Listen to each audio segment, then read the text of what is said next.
Welcome to a brand new series of the Girl About the Globe podcast. We're now into series 3, and I want to say a massive thank you to everyone who's been listening to the episodes. I started this podcast in April, can you believe it? To try and help you to travel solo, and 6 months later, as much as travel is still restricted, let's keep the dream of travel alive. So I hope that series 3 will inspire you to visit destinations that you may never have thought of before. The series kicks off with Scotland, and on episode 45 I interview Sonja Thomson to tell us about solo female travel in Scotland. Sonja is originally from New Zealand and runs the blog Migrating Miss. She's been living in Edinburgh for the last few years and gives us insider tips into exploring this gorgeous country. Stay tuned. Welcome to Girl About the Globe, a podcast for you, the solo female traveller, empowering women to travel solo with maximum adventure, minimum impact. So welcome to a dose of inspiration for the solo traveller. This week's interview is with Sonja Thomson. Sonja is originally from New Zealand and is going to give us an insight into travelling Scotland as a solo female. Hi Sonja, great to meet you. Hi, nice to meet you too. Before we start talking about Scotland, can you just tell me a little bit about your background? Sure. I'm originally from New Zealand and I've been travelling for probably as long as I can remember. I love moving places so that I can get a real idea for a new place. So Scotland was just one of those places I decided to move to a couple of years ago. So what was the attraction for Scotland? Well, a lot of Kiwis go on their OE or overseas experience to the UK. Most of them end up in London, but I wanted to do something a little bit different. I just knew way too many people in London, so I decided to head north to Scotland. It's also where my family's originally from. When you were there, did you meet many other women travelling solo?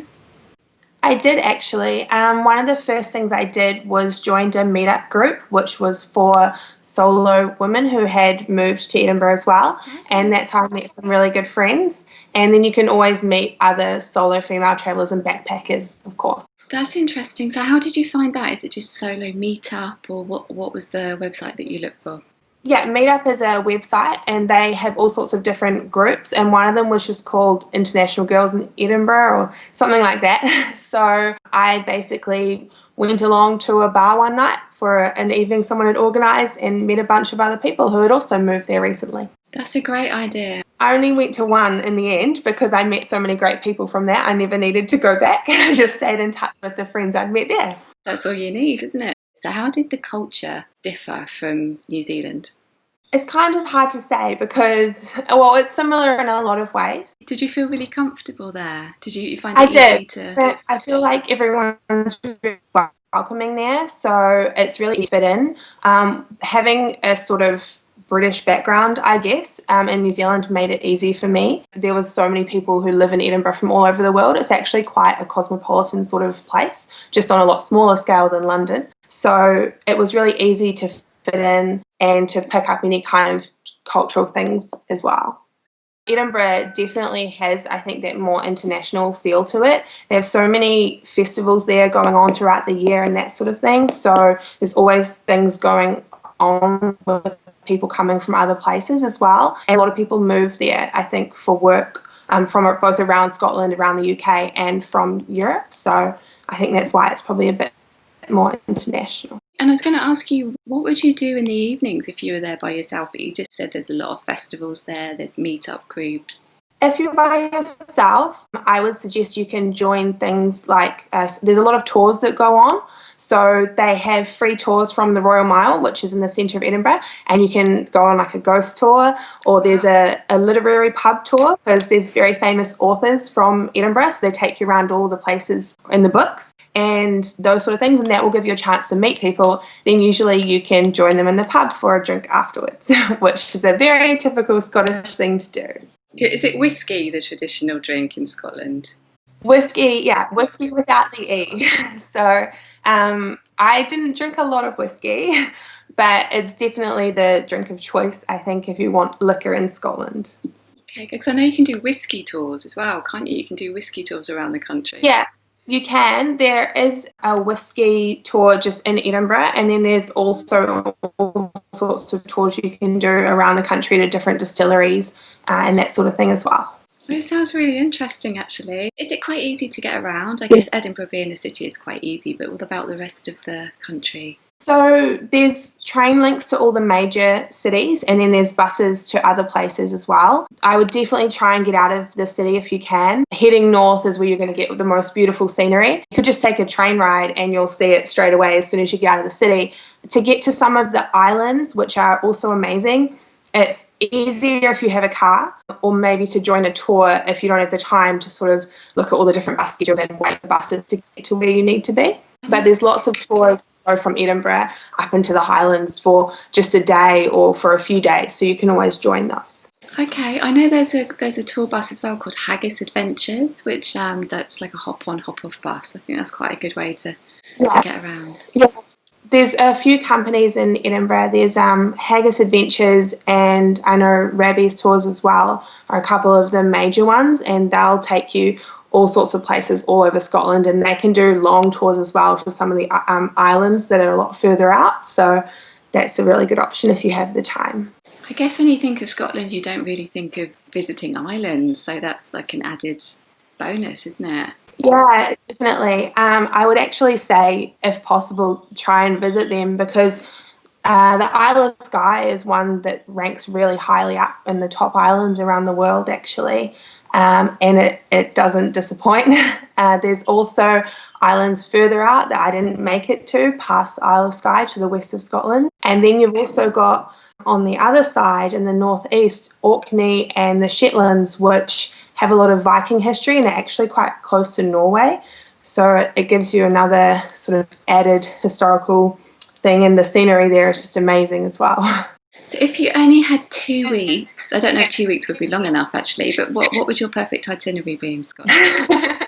I guess if you like to travel slowly, so to get more of an idea of a place, I would pick either the islands to the west or the islands to the northeast, and I would head there. And on the way, you could do things like Loch Ness, and also Glencoe is an amazing drive with beautiful scenery, and you could do that on your way to those places. If you travel fast, then you could try and fit it all in. It's definitely possible, but mainly to head up to the Highlands and to make it at least to one of the islands if possible within those 2 weeks. And I know when I think of Scotland, I think of men wearing kilts and bagpipes. Is that quite common? It is actually. I kind of say that Scotland lives up to stereotypes, but in a good way. So you will see men in kilts on the street all the time. There will be bagpipes playing all the time, and there is haggis and on all the menus. So it's great though, because but it's definitely true. I used to walk to work every day past bagpipers wearing kilts. So That's funny.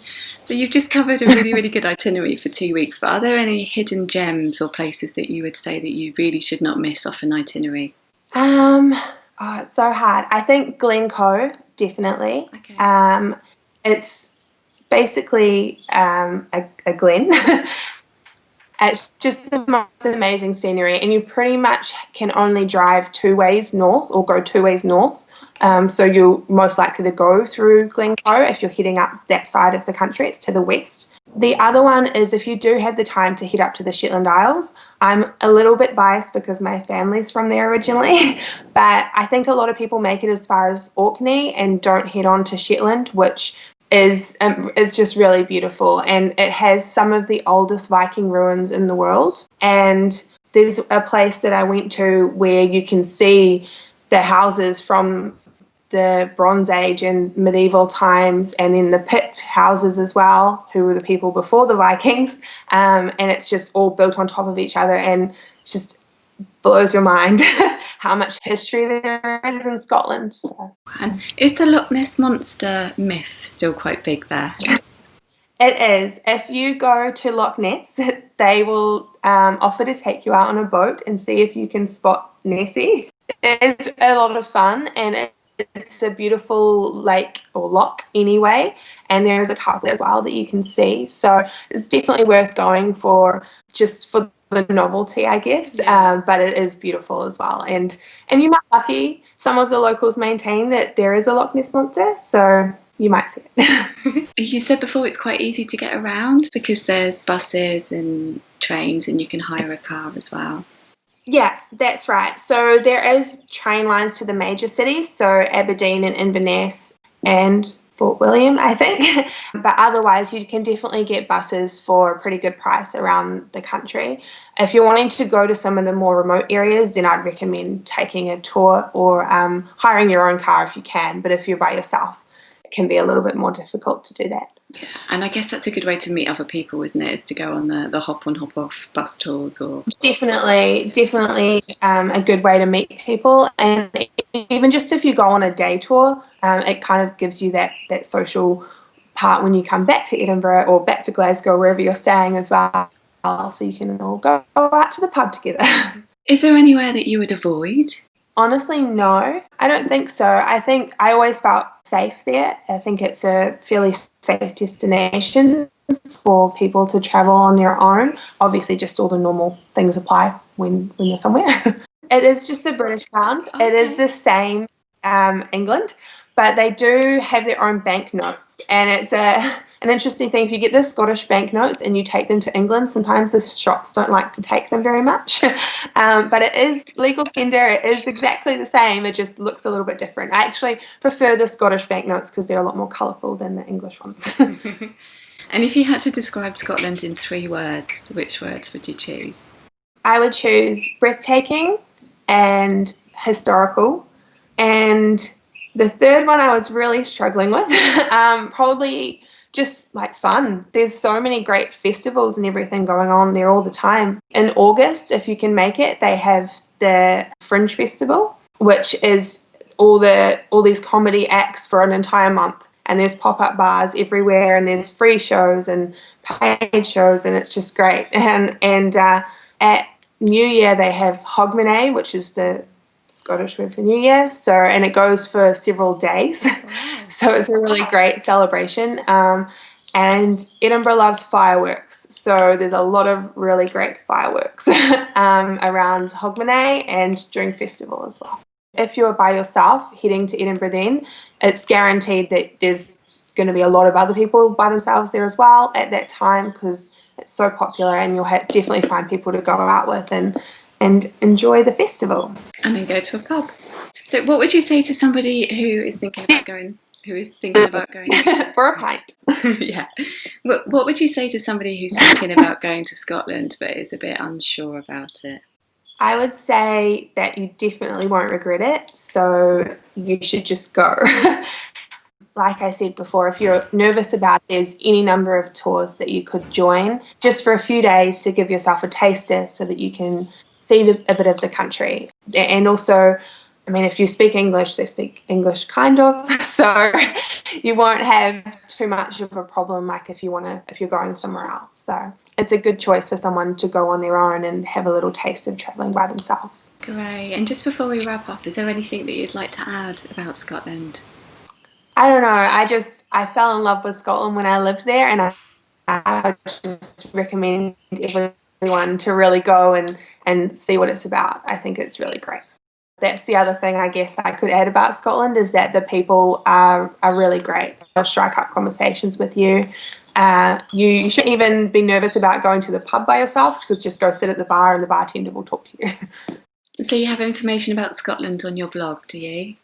I do. I have information about moving to the UK in general because that's what I know a lot of Kiwis and Australians want to do, but in particular about Scotland. So both about moving there to live and also just about travelling around there and how it's a great base to travel the rest of Europe. Okay, fantastic. And where can people go to find out more about you? To my website, which is migratingmiss.com. Also on Instagram and Twitter and Facebook under the same name at Migrating Miss. Fantastic. So I'll put a link to your blog and all your social media below as well. So Sonja, thank you so much for joining me today, and I wish you every success in the future. Thank you very much for having me. I hope that this episode has inspired you to go to Scotland. If it has, check out the Solo Travel in Scotland guide on the Girl About the Globe website, and I'll see you next week for the next episode.